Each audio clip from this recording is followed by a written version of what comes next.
Fear tingles down your spine and hairs stand on end. Mysteries unknown and tales in the dark. Are you ready? Hello?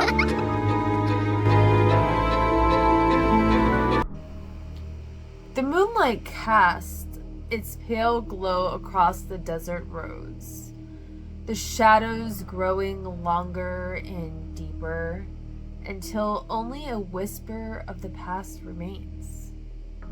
Some killers are like ghosts, haunting the streets of forgotten corners.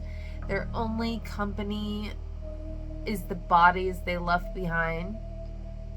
They come like a storm, silent, methodical, and always one step ahead of the light. Welcome to Nightly Haven and part 3 of our Uncaught Serial Killers.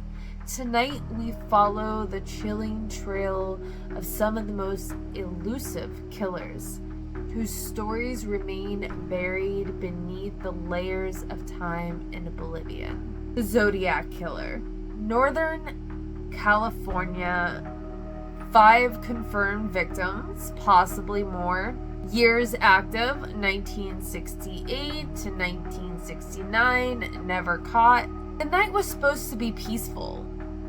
Betty Lou Jensen, 16, and David Faraday, 17, sat together in David's car, parked off a secluded road on Bennett Valley.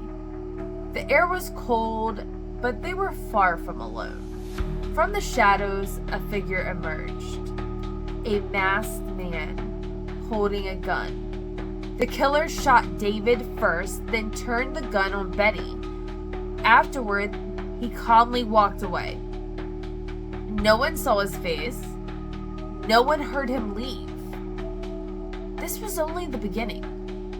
Just 6 months later, Darlene Farron and Michael Magoo found themselves in a similar situation.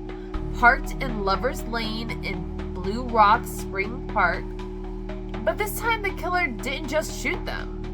He circled the car, methodically firing multiple rounds, then walked away again, disappearing into the night. Darlene was killed instantly, but Michael survived. He became one of the few witnesses that could describe the killer.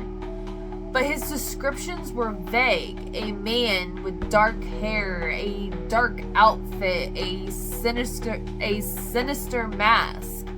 Nothing solid enough to bring him to justice.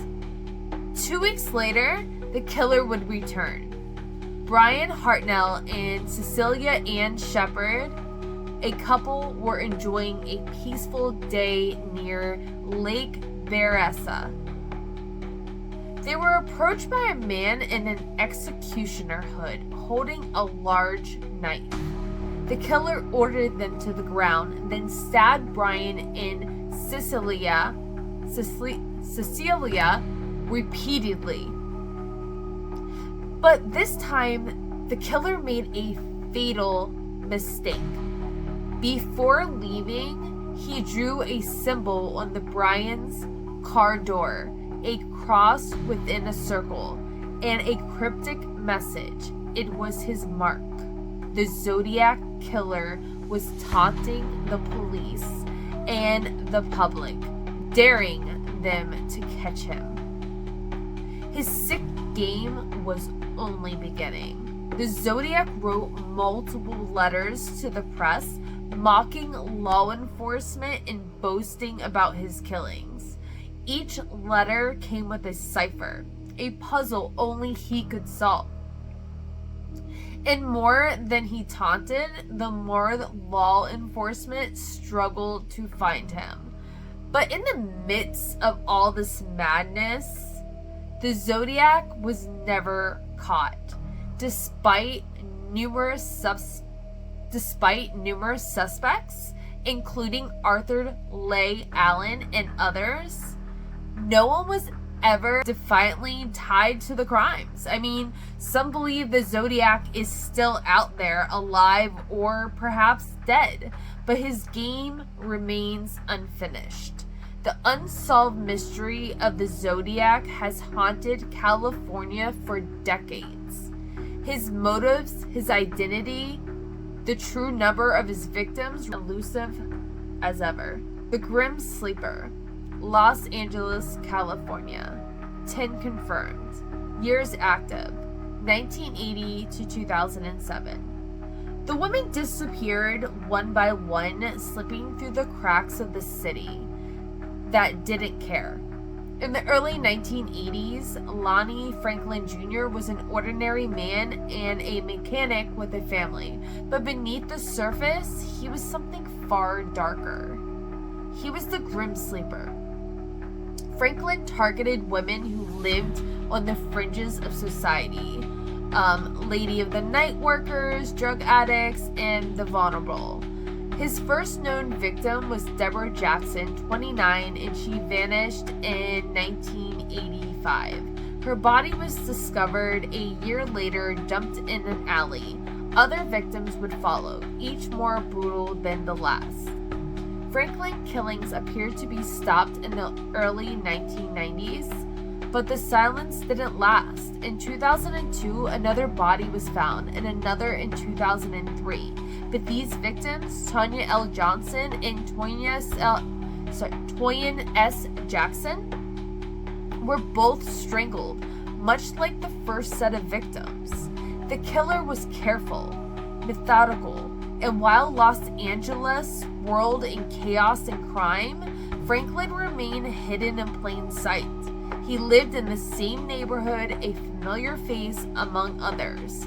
For years, he was a husband, a father, an upstanding member of the community.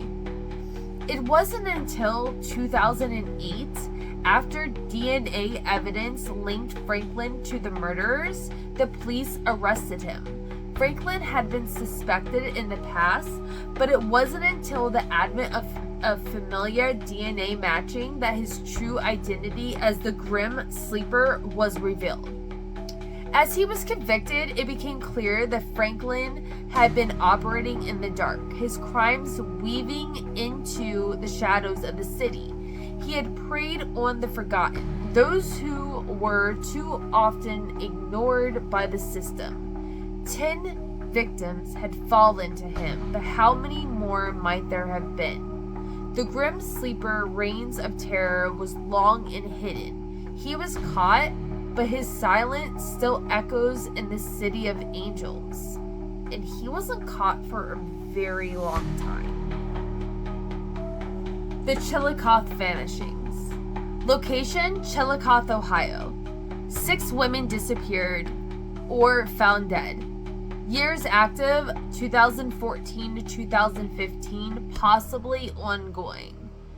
The Chillicothe is a small town stitched with American pride.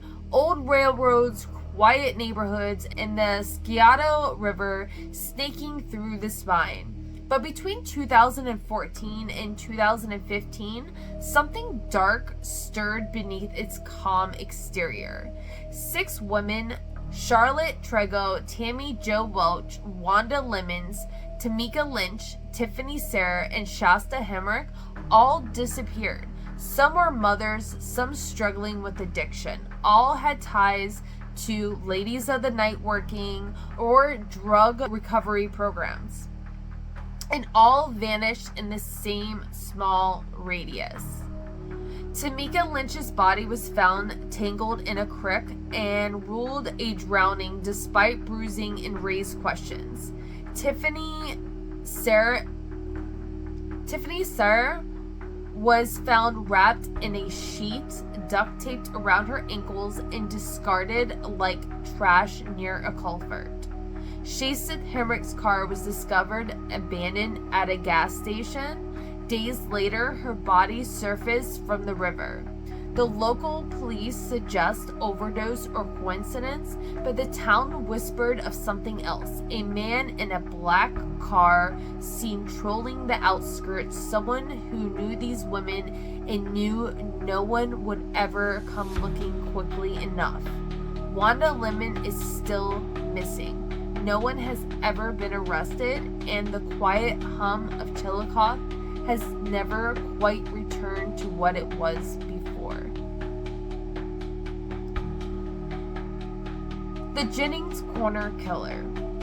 In Oklahoma, Arkansas, 4 known victims, possibly more. Years active were between 1999 and 2003. In the southeastern corner of Oklahoma, where thick woods meet faded roads and the airway smells like pine and rain, 4 women disappeared and turned up dead within a span of 4 years. Their names were Misty Griffin, Angela Freeman, Tonya Dodson, and Lisa Johnson. All were found in rural fields, naked, dumped in ditches behind old barns. They had been beaten or strangled, some raped or assaulted. Locals began to notice all the patterns. All the women had frequented the same stretch of highway. All knew one another, and all had vanished without much as a fanfare. Briefly suspect. A trucker was recently suspected, but nothing ever stuck. One former deputy admitted off the record that one of the victims' belongings was found in a storage unit belonging to a former town official. That evidence vanished. The case was buried and quieted. But in the diner by the highway, folks still talk about the man who used to drive a faded red pickup with the front bumper missing. No one's seen him since 2004. Some say he was a local. Others think he was just passing through. Some killers just don't vanish. They bury their secrets beneath layers of dirt, beneath rivers, behind polite smiles and closed curtains. The place they haunted still feel different. The wind doesn't quite blow the same. The ground feels softer. And if you listen closely, beneath the hum of the streetlights in the fields and the static of the police scanner, you might still hear their footsteps. They're not gone. They're just waiting for the right silence to slip through. Have a spooky night, guys. Bye.